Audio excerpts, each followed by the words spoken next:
Hey guys, okay, I'm going to continue reading Wonder, and we are on a chapter called The Ending. The play was so amazing. I don't want to give away the ending, but it's the kind of ending that makes people in the audience teary.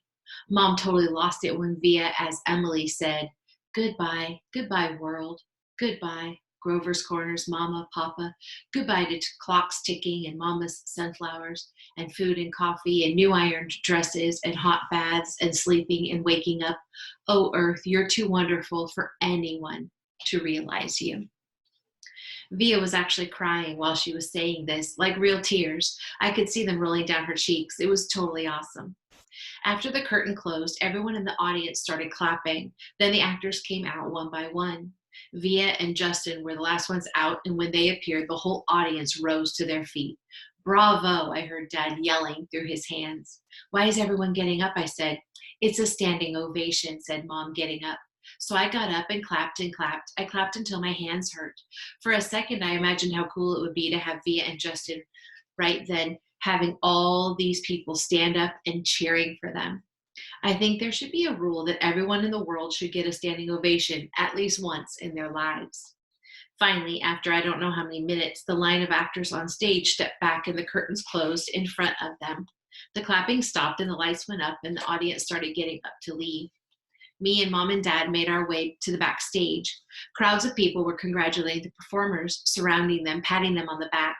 We saw Via and Justin at the center of the crowd, smiling at everyone, laughing and talking. Via, shouted Dad, waving as he made his way through the crowd.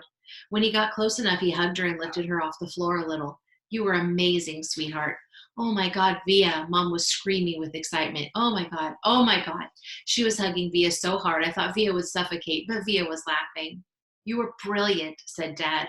Brilliant, Mom said, kind of nodding and shaking her head at the same time.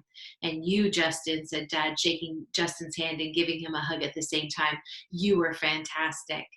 Fantastic, Mom repeated. She was honestly so emotional she could barely talk. What a shock to see you up there, Via, said Dad. Mom didn't even recognize you at first, I said. I didn't recognize you, said Mom, her hand over her mouth. Miranda got sick right before the show started, said Via, all out of breath. There wasn't even time to make an announcement. I have to say she looked kind of strange because she was wearing all this makeup and I'd never seen her look like this before. And you just stepped in there right at the last minute, said Dad. Wow. She was amazing, wasn't she? Said Justin, his arm around Via. There wasn't a dry eye in the house, said Dad. Is Miranda okay? I said, but no one heard me. At that moment, a man who I think was their teacher came over to Justin and Via, clapping his hands. Bravo, bravo, Olivia and Justin. He kissed Via on both cheeks. I flubbed a couple of lines, said Via, shaking her head. But you got through it, said the man, smiling ear to ear. Mr. Davenport, these are my parents, said Via. You must be so proud of your girl, he said, shaking their hands with both his hands. We are. And this is my little brother, August, said Via. He looked like he was about to say something, but suddenly froze when he looked at me. Mr. D, said Justin, pulling him by the arm, come meet my mom. Via was about to say something to me, but then someone else came over and started talking to her. And before I knew it, I was kind of alone in the crowd. I mean, I knew where Mom and Dad were, but there were so many people all around us, and people kept bumping into me, spinning me around a bit, giving me that 1-2 look, which made me feel kind of bad. I don't know if it was because I was feeling hot or something, but I kind of started getting dizzy. People's faces were blurring inside my head, and their voices were so loud it was almost hurting my ears. I tried to turn the volume down on my Lobot ears, but I got confused and turned them louder at first, which kind of shocked me. And then I looked up and I didn't see Mom or Dad or Via or anyone. Via, I yelled out. I started pushing through the crowd to find Mom. Mommy! I really couldn't see anything but people's stomachs and ties all around me. Mommy! Suddenly, someone picked me up from behind. Look who's here, said a familiar voice, hugging me tight. I thought it was Via at first, but when I turned around, I was completely surprised. Hey, Major Tom, she said. Miranda, I answered, and I gave her the tightest hug I could give. This is part 7, and it's from Miranda's point of view. It says, I forgot that I might see so many beautiful things. I forgot that I might need to find out what life could bring. It's from somebody called Anne Dane, Beautiful Things. Camp Lies. My parents got divorced the summer before ninth grade. My father was with someone else right away. In fact, though my mother never said so, I think this was the reason they got divorced. After the divorce, I hardly ever saw my father, and my mother acted stranger than ever. It's not that she was unstable or anything, just distant, remote. My mother is the kind of person who has a happy face for the rest of the world, but not a lot left over for me. She's never talked to me much, not about her feelings, her life. I don't know much about what she was like when she was my age. Don't know much about the things she liked or didn't like. The few times she mentioned her own parents, who I've never met, it was mostly about how she wanted to get as far away from them as she could once she had grown up. She never told me why. I asked a few times, but she would pretend she hadn't heard me. I didn't want to go to camp that summer. I had wanted to stay with her to help her through the divorce, but she insisted I go away. I figured she wanted the time alone, so I gave in to her. Camp was awful. I hated it. I thought it would be better being a junior counselor, but it wasn't. No one I knew from the previous year had come back, so I didn't know anyone, not a single person. I'm not even sure why, but I started playing this little make believe game with the girls in the camp. They'd ask me stuff about myself, and I'd make things up. My parents are in Europe, I told them. I live in a huge townhouse on the nicest street in North River Heights. I have a dog named Daisy. Then one day I blurted out that I had a little brother who was deformed. I have absolutely no idea why I said this. It just seemed like an interesting thing to say.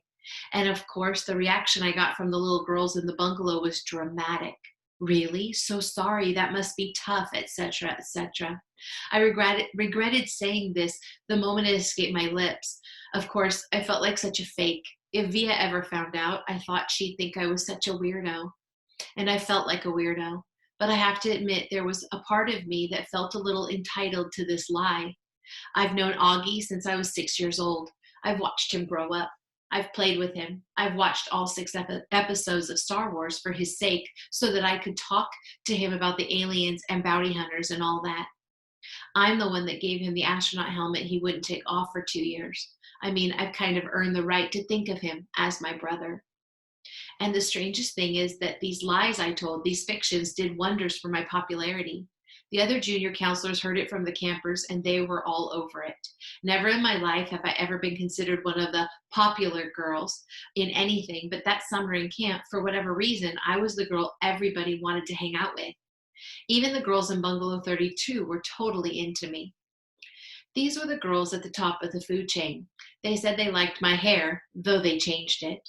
They said they liked the way I did my makeup, though they changed that too. They showed me how to turn my t-shirts into halter tops. We smoked. We snuck out late at night and took the path through the woods to the boys' camp. We hung out with boys. When I got home from camp, I called Ella right away to make plans with her. I don't know why I didn't call Via. I guess I just didn't feel like talking about stuff with her. She would have asked me about my parents, about camp. Ella never really asked me about things.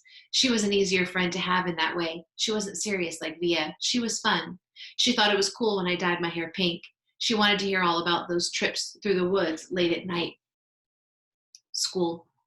I hardly saw Via at school this year, and when I did, it was awkward. It felt like she was judging me.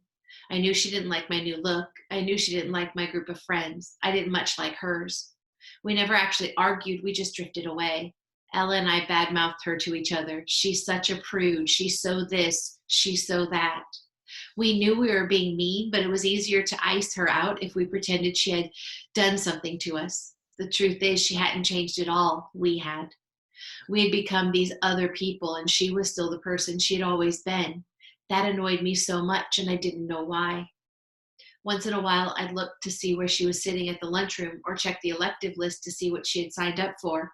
But except for a few nods in the hallway and an occasional hello, we never really spoke to each other. I noticed Justin about halfway through the school year. I hadn't noticed him at all before then, other than he was this skinny, cutish dude with thick glasses and longish hair who carried a violin everywhere.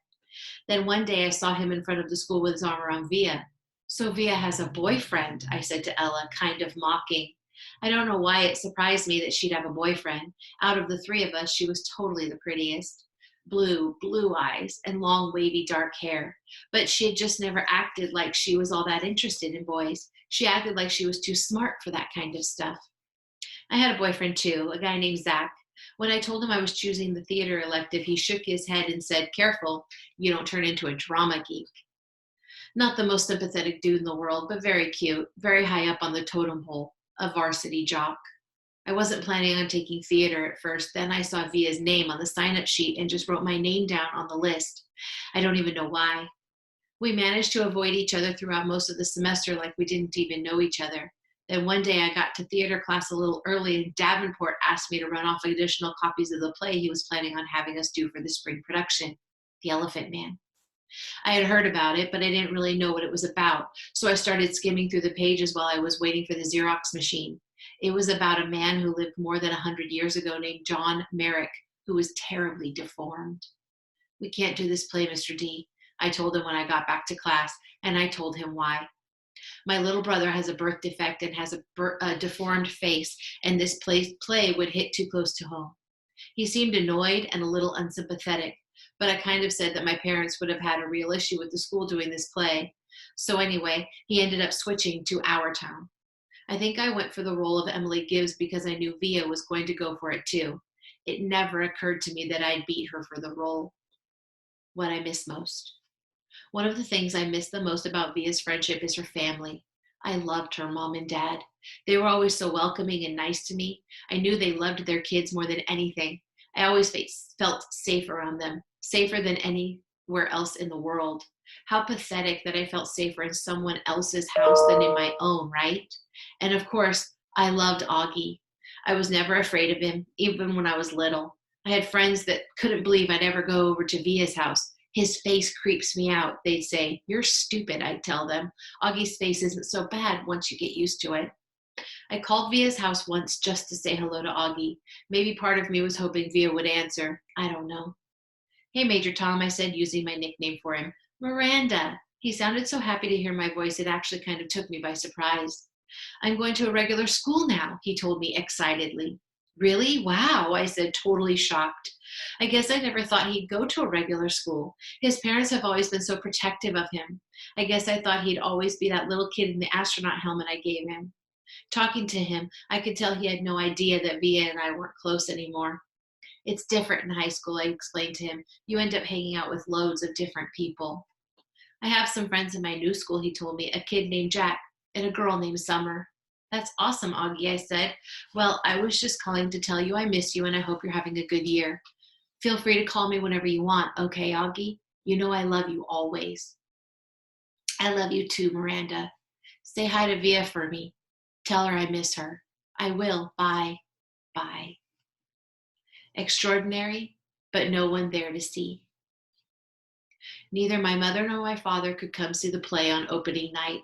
My mother because she had this thing at work, and my dad because his new wife was going to have her baby any second now, and he had to be on call.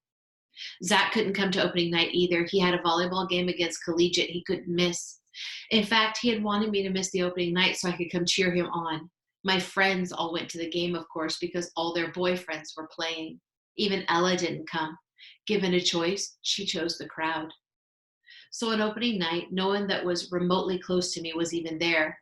And the thing is, I realized in my third or fourth rehearsal that I was good at this acting thing. I felt the part. I understood the words I spoke. I could read the lines as if they were coming from my brain and my heart. And on opening night, I can honestly say I knew I was going to be more than good. I was going to be great. I was going to be extraordinary, but there would be no one there to see it.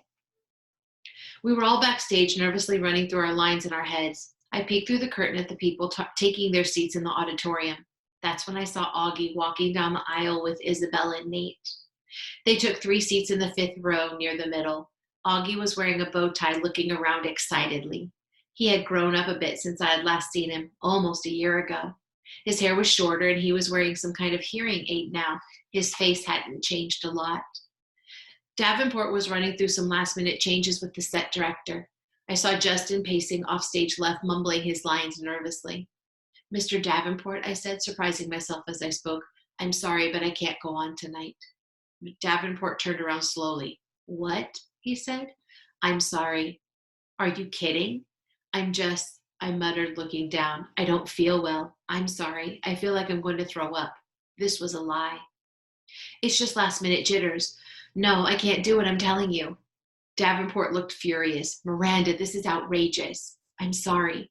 Davenport took a deep breath like he was trying to restrain himself. To be truthful, I think he looked like he was going to explode.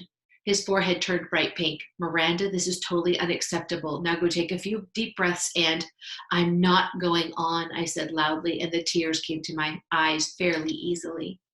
Fine, he screamed, not looking at me. Then he turned to a kid named David, who was set director. Go find Olivia in the lighting booth. Tell her she's filling in for Miranda tonight. What? Said David, who wasn't too swift. Go, shouted Davenport in his face. Now! The other kids had caught on to what was happening and gathered around. What's going on? Said Justin. Last minute change of plans, said Davenport. Miranda doesn't feel well. I feel sick, I said, trying to sound sick. So why are you still here? Davenport said to me angrily. Stop talking, take off your costume and give it to Olivia. Okay, come on everybody, let's go. Go, go, go. I ran backstage to my dressing room as quickly as I could and started peeling off my costume. 2 seconds later, there was a knock and Via half opened the door. What is going on? She said. Hurry up, put it on, I answered, handing her the dress. You're sick? Yeah, hurry up. Via, looking stunned, took off her t-shirt and jeans and pulled the long dress over her head. I pulled it down for her and then zipped up the back. Luckily, Emily Webb didn't go on until 10 minutes into the play, so the girl handling hair and makeup had time to put Via's hair up in a twist and do the quick makeup job. I had never seen Via with a lot of makeup on. She looked like a model. I'm not even sure I'll remember my lines, Via said, looking at herself in the mirror. Your lines. You'll do great, I said. She looked at me in the mirror. Why are you doing this, Miranda? Olivia, it was Davenport. Hush, shouting from the door. You're on in 2 minutes. It's now or never. Via followed him out the door, so I never got the chance to answer her question. I don't know what I would have said anyway. I wasn't sure what the answer was. Okay, so we're going to stop it there. And we will probably finish this one up in the next 1 or 2 readings. Okay, I hope you're having a great weekend and I will see you later. Bye-bye.